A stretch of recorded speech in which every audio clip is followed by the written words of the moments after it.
guy we have with us on the line right now, extremely well-respected. So glad to have him. He's a syndicated columnist and a Washington-based member of Chicago's Tribune's editorial board. He won the Pulitzer Prize for commentary, which is an extremely prestigious award, and he's won many others as well, and we've seen him all over television. An extremely smart guy. Very happy to have Clarence Page joining us right now on the line. Clarence, thank you so much for being here. How are you? Well, I'm doing just fine. How are you guys doing today? Doing good, well, Clarence. doing good, Clarence. So I really enjoyed reading your column about people playing politics with crime in Chicago, and I couldn't agree with you more. By the way, I speak for myself here, but I think the right is doing this out of convenience. When it's convenient for them to talk about black-on-black crime, they talk about it, and I know you agree with that. Can you go into a little bit of depth of why so many right-wing conservative talk show hosts, all of a sudden, they care about what's going on in Chicago? Yeah, I actually noticed it shortly after Barack Obama got elected. But maybe that's because I'm so physically close to the White House and all. What we see happening is a constant harking back to. They used to call it whataboutism back in the Cold War. No matter what you bring up, people say, well, what about Chicago and the crime back there? Why don't you do something about that? And that becomes a very convenient avenue. Unfortunately, President Trump is now using it to avoid talking about the coronavirus and the George Floyd case, of course, has created a real epidemic of it, if you will. Sure. Yep. Folks, when you talk to them about police accountability, they say, well, what about all those criminals you've got in Chicago? Right. But folks have been hearing that since the Al Capone days, by the way. Yeah. There's a corollary that is, all this crime is happening in Democratic-controlled cities. Yeah. And I remind them that Al Capone rose under a very friendly Republican mayor. But that's ancient history. We've got problems right now to deal with. No question. So let's go into a little bit more some Chicago issues. Let's talk about Lori Lightfoot. Now, the mayor of Chicago recently called the press secretary Kayleigh a Karen. As you know, the name Karen is known for crazy people. In this case, white women that might be racist or might act like fools in public. What did you make of that statement by Lori Lightfoot? Did you feel like it was appropriate? Well, I think that what we're seeing is that civility is falling by the wayside in hardball politics these days, and that President Trump, of course, is well known for giving as good as he gets and then getting it back from various people. This has caused a running feud between him and Lori Lightfoot.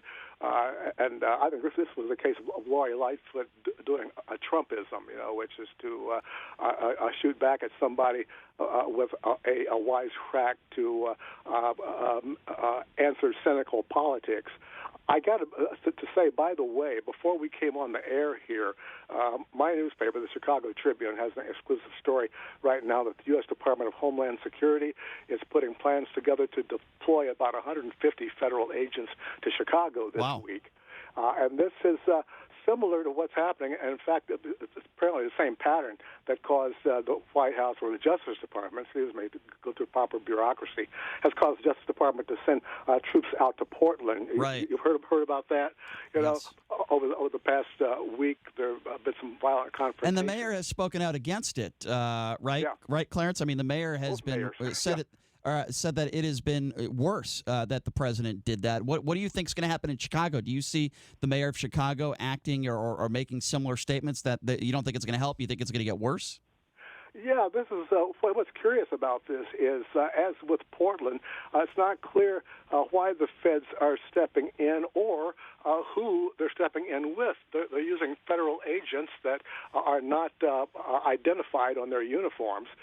The last time I saw this happen was here at the White House when, you remember a few weeks back, President Trump wanted to go do a photo op across the street, other side of Lafayette Park, at this church. Yes. And in order to get there, he told Attorney General Barr to, hey, clear the way for me. And Barr orders in a huge Black Hawk helicopter and armored police who dropped tear gas and various irritants. and cleared people out. These were peaceful protesters there in the park. Right. So we're seeing what President Trump means when he says he's the law and order president. And this is all coming right during campaign time when his polling is deplorable, you might say, and he needs some. He has a good issue here with law and order in that Nixonian fashion that he's decided to. We're just gonna have to see how this plays out here in Chicago. If you're just joining us, legendary Pulitzer Prize winner for commentary Clarence Page joining us on the line. Yeah, former police reporter. Yes, that's right.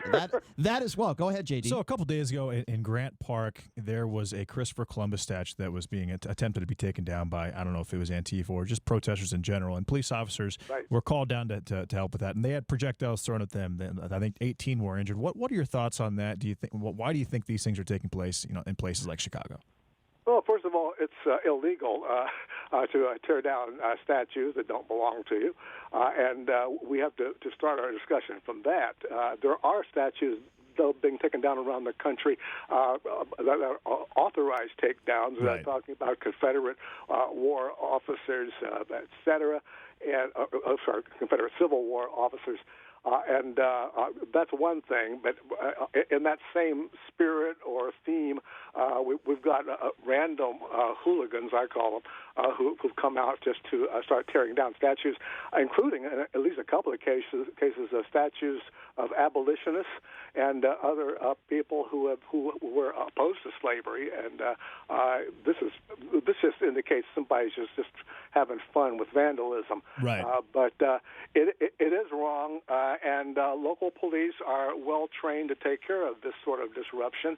Why the White House would want to send federal officers in for something like that, I don't know, but it seems to be tied together. Sure. I would also say wrong would be to defend the Confederate flag, and the way I see it, President Trump has done that recently, and sadly others are as well. But I want to talk to you a little bit about, speaking of the Confederate flag and racial issues, nobody better who helped pave the way for other African Americans would be the late, great John Lewis. What a great man. I had the pleasure of meeting him 12 years ago in Las Vegas. He was here for an event. I shook his hand. I spoke to him briefly for just a few minutes, and I'll always remember it. Always remember it. I asked him for advice, and he gave it to me as far as just the radio business goes, and I always remember the advice he gave me. He said, live your dreams, keep working hard, and you keep doing that, good things are going to happen. This is a man who's done so many good things for so many people. I hate to bring advice, isn't it? It is, and I took it, and I hate to inject Donald Trump into this, but with all due respect to Trump, I have to. It took him 14 hours, Clarence, to tweet anything about John Lewis. And am I wrong in criticizing the president? It takes him minutes when he talks about Rosie O'Donnell or Saturday Night Live, or he decides to attack Bubba Wallace, the only African-American driver in NASCAR. Am I wrong in criticizing the president for it taking him 14 hours to say something about John Lewis? Well, yeah, he really stands out because Republicans, Democrats alike paid tribute to John Lewis, which is normally the custom in Washington. Speak not ill of the dead, as an old expression. That's quite true, good advice as well. And the thing about President Trump is, I liked him better before he got into politics. I used to be a fan of the Apprentice, right? Me too. I used to love his crazy ways of getting onto page one of the New York tabloids, week after week and that kind of thing. But when he got into politics, it's been very disturbing to see his behavior because, for one thing, we talked earlier about him feuding with mayors. He takes everything personally. He is so unprepared for the for political life, as it were, and now he's run into two crises that are not of his own making. This is the first for him in his presidency. One is the coronavirus. The other one is the George Floyd related what they call the national racial reckoning that's going on right now. A very serious watershed issue in our country right now. And he personalizes everything, and you could criticize the coronavirus or the way it's being handled. He thinks it's him personally you're attacking, and he has taken now to just trying to downplay the importance of it. Meanwhile, he's telling America's parents, hey, put your kids back in school right now. Don't worry about it, blah, blah, blah. these mixed signals are not good for him or his own approval ratings. Yet he seems to be really committed to a campaign approach that worked well for Nixon in 1968. Yeah, that's true. It's a little late now. It's not. We're certainly not in the Nixon days now. You're absolutely right about that. I want to ask you a little bit about Donald Trump's interview with Wallace, and it aired yesterday. So Trump, in a part of this interview, we're going to play a clip for you here in a second, blamed liberals for crimes in cities like Chicago. He claimed Joe Biden wants to defund the police, which is absolutely and positively not true. I want you to listen to this exchange, if we can play it for you, Clarence, and then we'll talk about it. They were trying to produce a document that backed up Donald Trump's claim that Joe Biden wants to defund the police. Have a listen to this. They've run them poorly. It was always bad, but now it's gotten totally out of control, and it's really because they want to defund the police, and Biden wants to defund the police. Sir, he does not. Look, he signed a charter with Bernie Sanders. I will get that one, just like I was right on the mortality rate. Did you read the charter that he agreed to? It says nothing about defunding the police. Oh, really? It says abolish. It says defund. Let's go. All right. Get me the charter, please. All right. Chris, you've got to start studying for these. He says defund the police. He says defund the police. They talk about abolishing the police. They talk about illegal aliens pouring. I look forward to seeing that. So I'm laughing at this, Clarence, because Donald Trump is absolutely wrong, and it was Wallace that was right. What do you make of an exchange like that? The president's so wrong. Yeah, well, this is what's really disturbing to me, that he, so President Trump knows what's really true and what isn't. He's not a dummy in that regard. He's on Fox News, for Pete's sake. If he That's true. If he thinks they're giving him a hard time, then that's a good point. What's happened to the world? But he's really now at a point of speaking to fantasies out there, to an alternate reality that he apparently thinks a lot of his supporters are living in, and they're desperate for looking for any kind of excuse or justification to continue to support him. No question. And that means that you've got to believe that we are still with American carnage on our streets, as Trump said in his inaugural address. And you know what? If we're still with American carnage, then why do we vote for him? He's president. That's a valid point. He's not the outsider running anymore. Sure. He's the ultimate insider, but he's acting like the outsider because that's the only way he knows. He's only had one political campaign, and he won it. It happened to be for the presidency, and now he's talking about re-election. And what's he talking about? He's in re-election mode, but he doesn't know what that is, and so he's running like he's still that outside maverick, and it comes up with these things that are outright falsehoods about Joe Biden. And trouble is, everybody knows they're falsehoods.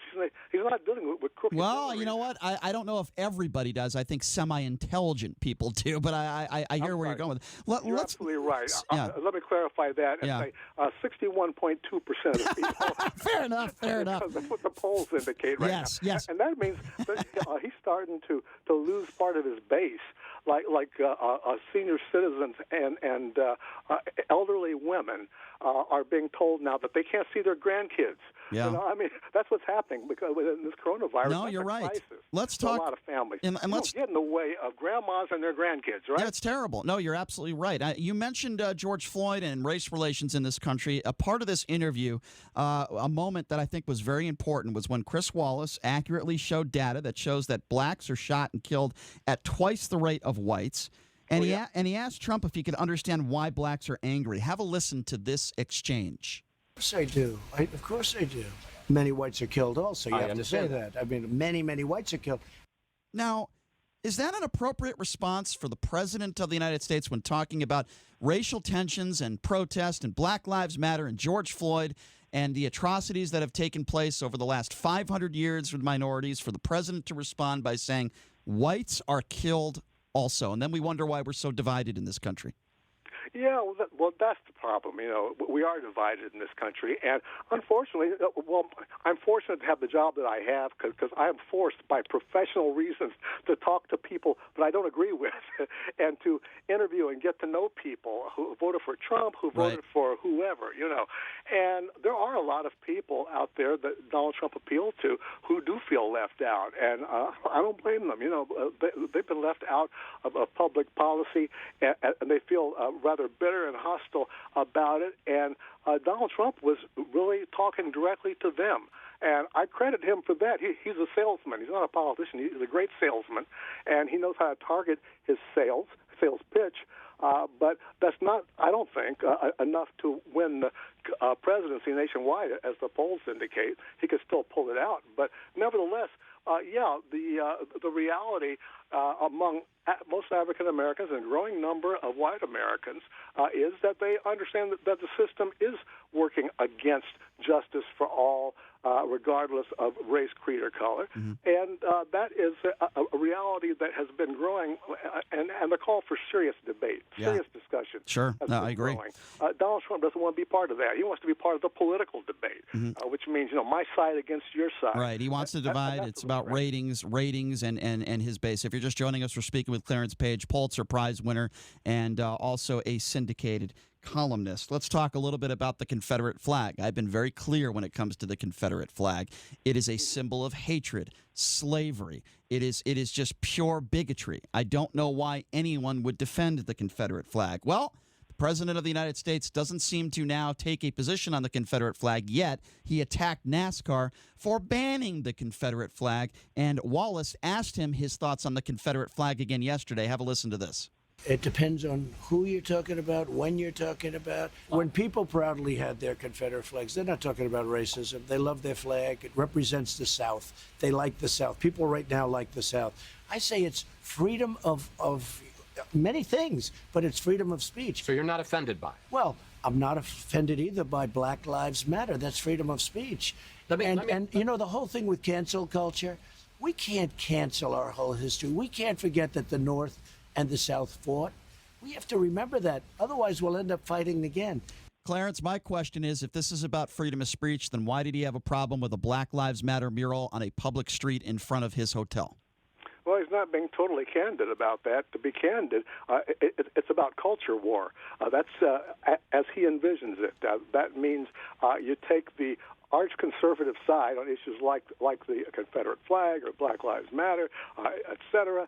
And, he favors free speech because that's the biggest complaint you've got coming from the right as well as the left about controversial views, shall we say. And that means, he defends the Confederate flag. My family's from Alabama. I know what the bumper stickers, what heritage, not hate. That's been a very popular bumper sticker down south for a long time because people argue, no, it's not about hatred. It's about our heritage. But you look at the history, and you see that the statues and the Confederate flag didn't become popular. The statues around the turn of the century, long after the Civil War was over, and the Confederate flag became popular in the late 50s, early 60s, when the Civil Rights Movement was starting to gain some traction. And that's been the case ever since. Now, you ask people at NASCAR who happen to bring their Confederate flag and now are told they can't come in, they will tell you, no, it's not about race, it's about heritage. But the fact is that NASCAR knows what it's about, and this is dividing their consumer base. Wallace made a point, Bubba Wallace made a point out of saying, you really want me to feel comfortable around here, and if you want black folks to feel comfortable, you need to get rid of these Confederate flags around the place. And so that's what they did.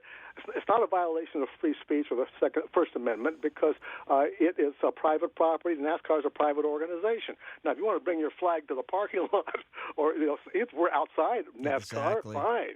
But this is not a First Amendment issue. But President Trump makes it so because he's playing once again to the resentment of people who feel they've been unfairly judged about their Confederate flag. At least they've got Donald Trump, who is on their side. That's what they feel about it.